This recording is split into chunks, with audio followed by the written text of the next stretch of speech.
કેમ છો વિદ્યાર્થી મિત્રો? મજામાં ને? થુલેટા પ્રાથમિક શાળા, તાલુકો વિરમગામ, જિલ્લો અમદાવાદ, આપ સૌ બાળ દોસ્તોનું સ્વાગત કરું છું. ધોરણ 5 વિષય ગણિત ગમ્મત, એકમ 1 રાષ્ટ્રીય ફળ કેરી. શિક્ષકનું નામ પ્રજાપતિ અનિલ કુમાર કે. તો વિદ્યાર્થી મિત્રો, આજે આપણે અહીં રાષ્ટ્રીય ફળ કેરી જે ધોરણ 5ના ગણિત ગમ્મત વિષયમાં પ્રકરણ 1 છે, તેમાં આપણે 1 લાખથી 1 કરોડ સુધીની સંખ્યાઓનું સંખ્યા જ્ઞાન મેળવવાનું છે. એકમ 1 રાષ્ટ્રીય ફળ કેરી. અધ્યયન નિષ્પત્તિ 1 લાખથી મોટી સંખ્યાઓનું સંખ્યા જ્ઞાન મેળવે છે. વિદ્યાર્થી મિત્રો, અગાઉ ધોરણ 4ના એકમ 1માં ઈંટોની ઇમારતમાં આપણે 1 લાખ સુધીનું સંખ્યા જ્ઞાન મેળવ્યું હતું. અહીં આપણે રાષ્ટ્રીય ફળ કેરી એકમમાં 1 લાખથી મોટી સંખ્યાઓ અને કરોડ સુધીની સંખ્યાઓની સમજ મેળવીશું. તો 10,000 સુધીની સંખ્યાઓનું પુનરાવર્તન કરીએ. સંખ્યાઓને શબ્દોમાં લખવી: 82, 324, 907, 5,228, 3,407, 12,547, 19,005, 99,999, 10,000. સંખ્યાઓને અંકોમાં લખવી: 450, 9,208, 3,400, 12,218, 98,009.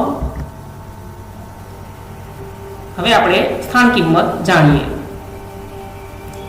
તો સ્થાન કિંમતનું જે સ્થાન છે એના આધારે એની કિંમત નક્કી થાય છે. સ્થાનની વાત કરીએ તો એકમના સ્થાનમાં 7, દશકના સ્થાનમાં 4, 100ના સ્થાનમાં 5, 1000ના સ્થાનમાં 2, 10,000ના સ્થાનમાં 1. તો અહીં 10,000ના સ્થાનની વાતથી શરૂઆત કરીએ તો 10,000 એક વખત હોવાથી એનું મૂલ્ય છે 10,000. 1000 બે વખત હોવાથી તેનું મૂલ્ય 2,000. 100 એ 5 વખત હોવાથી 500. 10 એ 4 વખત, એના માટે 40. 1 7 વખત, તો એ મૂલ્ય 7 રહેશે. આનો સરવાળો કરતા જે સંખ્યા બને છે એ 12,547. હવે મણકા ગોળી દ્વારા સમજ મેળવીએ. તો એકમ, દશક, 100, 1000, 10,000. મણકા ગોળીમાં જે સંખ્યા હોય એના આધારે આપણે જે મણકા હોય એ સંખ્યાના આધારે દર્શાવવાના હોય છે. અહીંયા જોઈએ તો આપણે એકમના સ્થાનમાં 7 મણકા છે, એટલે નીચે એકમમાં 7 છે. દશકના સ્થાનમાં 4 મણકા હોવાથી 4 આવશે. 100ના સ્થાનમાં 5 મણકા હોવાથી 5 આવશે. 1000ના સ્થાનમાં 2 મણકા હોવાથી 2 આવશે. 10,000ના સ્થાનમાં 1 મણકું હોવાથી 1 આવશે. તો આ જે સંખ્યા બને છે એ 12,547, એટલે કે આ 5 અંકની સંખ્યા છે જે 10,000 અને 1000નું સ્થાન છે એને ભેગું કરતા જે સંખ્યા બને છે 1 અને 2, એટલે કે 12,000. 1000 પછીનું જે સ્થાન આવે છે એ 5, એટલે કે 500. 100નું સ્થાનમાં 5 હોવાથી 500, અને દશક એકમથી બનતી સંખ્યા છે એ 47, એટલે કે સંખ્યા બની છે 12,547. તો આ 12,547ના દરેક અંકની સ્થાન કિંમત જાણીએ. એકની સ્થાન કિંમત 10,000 कारण के 1 એ 10,000 स्थाનમાં છે। 2 ની સ્થાન કિંમત 2,000 કારણ કે 2 એ 1000 સ્થાનમાં છે। 5 ની કિંમત 500 કારણ કે 5 એ 100 સ્થાનમાં છે।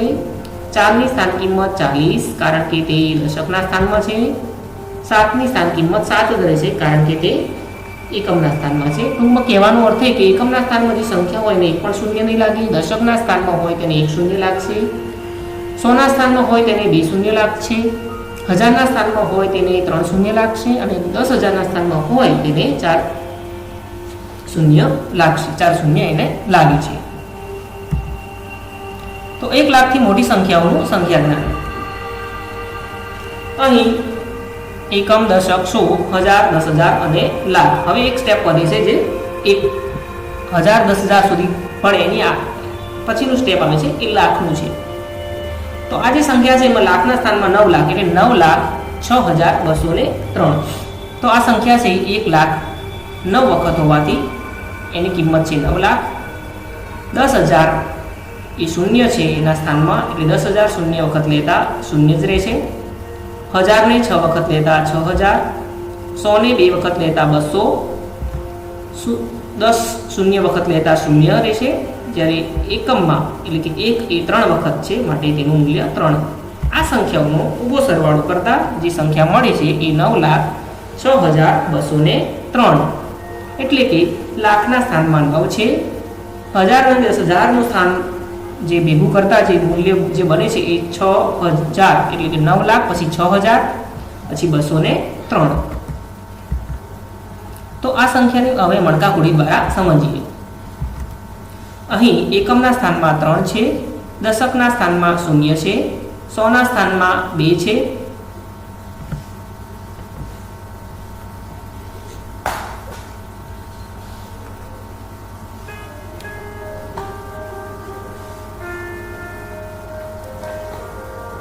તો દશકના સ્થાનમાં 0 છે, 100ના સ્થાનમાં 2 છે, 1000ના સ્થાનમાં 6 છે, 10,000ના સ્થાનમાં 0 છે અને લાખના સ્થાનમાં 9 છે। તો એને સંખ્યા રેખા ઉપર દર્શાવીએ તો એકમમાં 3 હોવાથી ત્યાં 3 મણકા છે, દશકમાં 0 હોવાથી એક પણ મણકો નહીં આવે, 100ના સ્થાનમાં 2 હોવાથી ત્યાં 2 મણકા, 1000ના સ્થાનમાં 6 હોવાથી ત્યાં 6 મણકા આવશે, 10,000ના સ્થાનમાં 0 હોવાથી એક પણ મણકો નહીં આવે, લાખના સ્થાનમાં 9 હોવાથી ત્યાં 9 મણકા આવશે। આ જે સંખ્યા બને છે તેને વાંચન કરતા 9,06,203। તો 9,06,203ના દરેક અંકની સ્થાન કિંમત જાણીએ। તો 9 ની સ્થાન કિંમત 9 લાખ, 0 ની સ્થાન કિંમત 0, 0 ગમે તે સ્થાનમાં હોય તો પણ એની 0 ની સ્થાન કિંમત 0 જ રહે છે। 6 ની સ્થાન કિંમત 6,000, 2 ની સ્થાન કિંમત 200, 0 ની સ્થાન કિંમત 0, 3 ની સ્થાન કિંમત 3। 1 કરોડ સુધીની સંખ્યાઓનું સંખ્યા જ્ઞાન। 1 લાખ 10 વખત લઈએ એટલે કે 1 લાખ 2 લાખ એમ 10 વખત લઈએ તો 10 લાખ થાય છે। 10 લાખને 10 વખત લેતા એટલે કે 10 લાખ 20 લાખ 30 લાખ 40 લાખ 50 લાખ 60 લાખ 70 લાખ 80 લાખ 90 લાખ 100 લાખ એટલે કે 100 લાખનું બીજું નામ છે 1 કરોડ। એટલે કે 10 લાખને 10 વખત લેતા 1 કરોડ બને છે। એવી રીતે 1 લાખને 100 વખત લઈએ તો પણ 1 કરોડ બને છે। 1 કરોડને 100 લાખ પણ કહે છે। 1 કરોડમાં 7 શૂન્ય આવે છે। હવે આ જે 1 કરોડ વાળી સંખ્યા છે ટૂંકમાં એને 7 શૂન્ય આવે છે તો એને એકમ, દશક, 100, 1000, 10,000, લાખ, 10 લાખ, કરોડ એમ એનું મૂલ્ય એમ એનું જે ક્રમ છે અંકોનો ક્રમ સ્થાન પ્રમાણે વંચાય છે। સંખ્યા છે 37, 68, 542 એને આપણે શબ્દોમાં લખીએ એટલે કે 37,68,542। અહીં આપણે 37,68,542ના દરેક અંકની સ્થાન કિંમત જાણીએ। 3 ની સ્થાન કિંમત 30 લાખ કારણ કે 3 એ 10 લાખના સ્થાનમાં હોવાથી તેની કિંમત 30 લાખ। 7 ની સ્થાન કિંમત 7 લાખ કારણ કે 7 એ લાખના સ્થાનમાં છે। 6 ની કિંમત 60,000 કારણ કે 6 એ 10,000ના સ્થાનમાં છે। 8 ની કિંમત 8,000 કારણ કે 8 એ 1000ના સ્થાનમાં છે। 5 ની કિંમત 500, 4 ની કિંમત 40, 2 ની કિંમત 2। તો 37,68,542 ને મણકા ઘોડી પર દર્શાવતા તો અહીં એકમના સ્થાનમાં 2 હોવાથી ત્યાં 2 મણકા, દશકના સ્થાનમાં 4 હોવાથી ત્યાં 4 મણકા આવશે, 100 ના સ્થાનમાં 5 હોવાથી ત્યાં 5 મણકા આવશે, 1000 ના સ્થાનમાં 8 હોવાથી ત્યાં 8 મણકા આવશે, 10,000 ના સ્થાનમાં 6 હોવાથી ત્યાં 6 મણકા આવશે, લાખના સ્થાનમાં 7 હોવાથી ત્યાં 7 મણકા આવશે, 10 લાખના સ્થાનમાં 3 હોવાથી ત્યાં 3 મણકા આવશે. આમ મણકા ઘોડીને સંખ્યા ઘોડી ઉપર દર્શાવી શકાય છે, એટલે કે સંખ્યા બને છે 37,68,542. હવે સૌથી નાની સંખ્યાની વાત અને સૌથી મોટી સંખ્યાઓની વાત. તો એક અંકની જે સૌથી નાની સંખ્યા છે એ 1 અને મોટી સંખ્યા છે એ 9. 2 અંકની સૌથી નાની સંખ્યા 10, મોટી સંખ્યા 99. 3 અંકની સૌથી નાની સંખ્યા 100, મોટી સંખ્યા 999. 4 અંકની સૌથી નાની સંખ્યા 1000, સૌથી મોટી સંખ્યા 9999. 5 અંકની સૌથી મોટી સંખ્યા 5 અંકની સૌથી નાની સંખ્યા 10,000 અને સૌથી મોટી સંખ્યા 99,999. 6 અંકની સૌથી નાની સંખ્યા 1,00,000 અને મોટી સંખ્યા 9,99,999. 7 અંકની સૌથી નાની સંખ્યા 10,00,000 અને સૌથી મોટી સંખ્યા 99,99,999. 8 અંકની સૌથી નાની સંખ્યા 1 કરોડ અને સૌથી મોટી સંખ્યા છે એ 9,99,99,999 છે. એટલે ટૂંકમાં જો આપણે સરળતાથી આ સંખ્યાઓને યાદ રાખવી હોય તો સૌથી નાની સંખ્યા માટે 1 અને 0 રાખશું, એટલે કે 1 અંક માટે 1, 2 અંક માટે 1 અને 0, 3 અંક માટે 1 અને 0, 0, 4 અંક માટે 1 અને પછી 3 0. એટલે પાછળ જે સંખ્યા હોય એને જેટલા શૂન્ય ખૂટતા હોય એટલા લગાવવાથી એ સૌથી નાની સંખ્યા બને છે. સૌથી મોટી સંખ્યાને યાદ રાખવા માટે તમારે 9 યાદ રાખવાના. 1 અંક માટે 1 નવડું, 2 અંક માટે 2 નવડા, 3 અંક માટે 3 નવડા, એમ સૌથી મોટી સંખ્યાને આપણે સરળતાથી યાદ રાખી શકીએ છીએ. હવે સંખ્યાઓને ચડતા ક્રમમાં ગોઠવવી એ સમજીએ. તો સંખ્યાને ચડતા ક્રમમાં ગોઠવવા માટે પ્રથમ નાની સંખ્યા અને પછી બાકીની સંખ્યાઓ ક્રમશઃ ક્રમમાં ગોઠવવી પડે. તો સંખ્યાઓના સ્થાનના આધારે નાની કે મોટી સંખ્યા પ્રથમ નક્કી કરવી.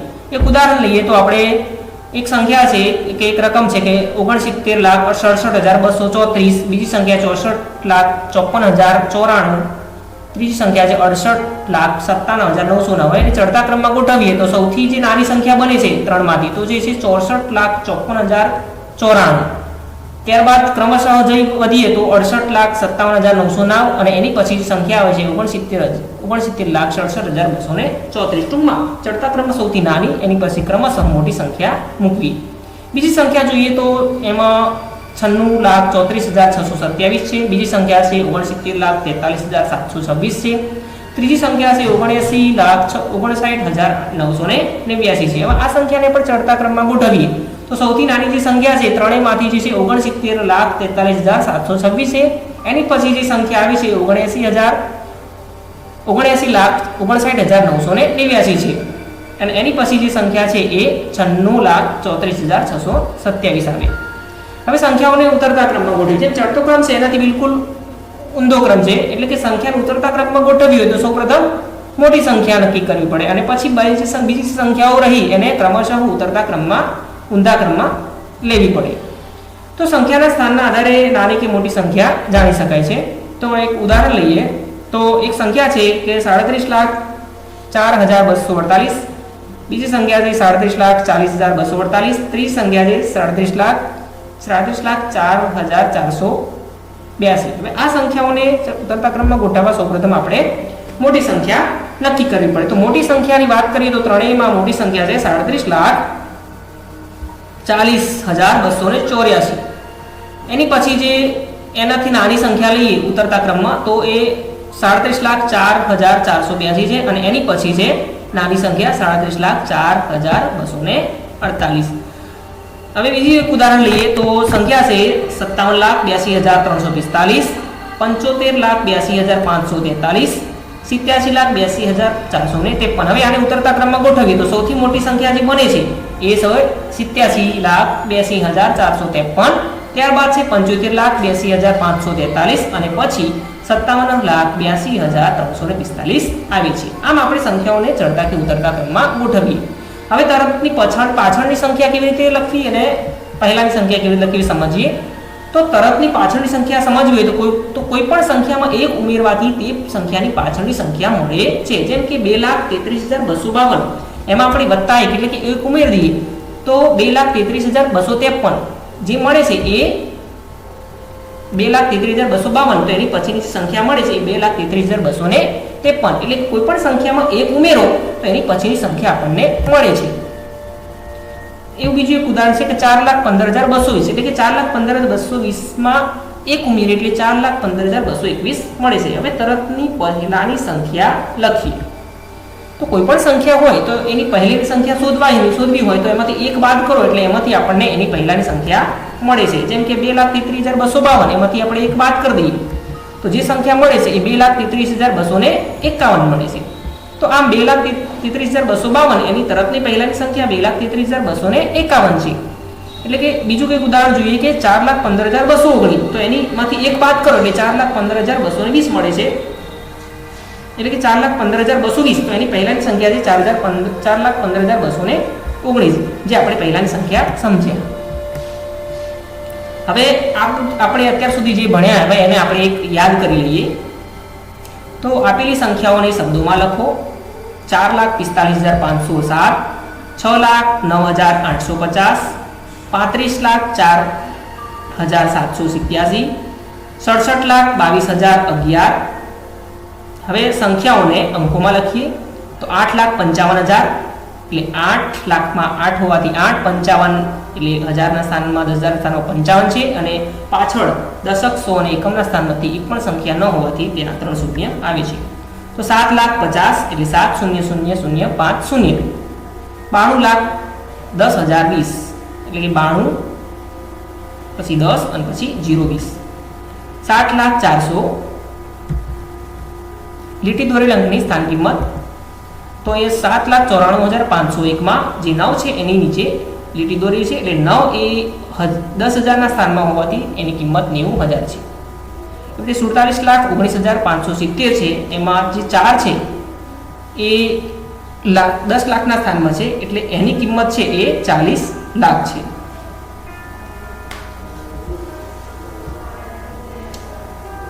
ત્રીજી સંખ્યા છે એ 80,04,504 એમાં શૂન્યની સ્થાન કિંમત 0 કારણ કે આપણે પણ આગળ આ જે શીખ્યા કે એમાં કોઈ પણ સંખ્યામાં જે કોઈ પણ સ્થાનમાં 0 હોય તો શૂન્યની સ્થાન કિંમત 0 જ આવે છે. હવે સંખ્યાઓને ચડતા ક્રમમાં ગોઠવીએ તો સંખ્યા છે 23,47,256, 23,48,256, 23,43,255. તો આ ત્રણેય સંખ્યાઓમાંથી ચડતા ક્રમમાં ગોઠવીએ તો સૌથી નાની સંખ્યા પસંદ કરવી પડે. તો સૌથી નાની સંખ્યા છે 23,43,255, ત્યારબાદ આવે 23,47,256 અને ત્યાર પછી આવે છે 23,48,256. આમ સંખ્યાને ચડતા ક્રમમાં ગોઠવી શકાય છે. સંખ્યાને ઉતરતા ક્રમમાં ગોઠવીએ તો 67,24,005, બીજી સંખ્યા છે 67,24,500, ત્રીજી સંખ્યા છે 67,24,010. એટલે ઉતરતા ક્રમમાં એટલે કે મોટી સંખ્યા. એટલે સૌથી મોટી સંખ્યાની વાત કરીએ તો સૌથી મોટી સંખ્યા છે 67,24,500. એની પછી નાની આવે છે 67,24,010 અને એનાથી પણ નાની આવે 67,24,005. આમ આપણે સંખ્યાઓનો ઉતરતો ક્રમ પણ જોયો. તો વિદ્યાર્થી મિત્રો અહીં હવે કોઈ પણ સંખ્યા હોય તેની પછીની તરતની પછીની સંખ્યા લખીએ તો 8,44,259 તો એમાં એની પછીની સંખ્યા છે 8,44,260. બીજી સંખ્યા છે 44 લાખ એટલે 44 લાખમાં 1 ઉમેરો એટલે 44,01,000 આવી રીતે મળે છે. તરતની પહેલાની સંખ્યા લખી તો 8,44,259 તો એની આગળની એટલે કે પહેલાની સંખ્યા છે કે બાદ કરીએ એક બાદ કરીએ એટલે 8,44,258 મળે છે. બીજી સંખ્યા છે 44 લાખ તો એમાંથી 1 બાદ કરો એટલે 43,99,999 સંખ્યા મળે છે.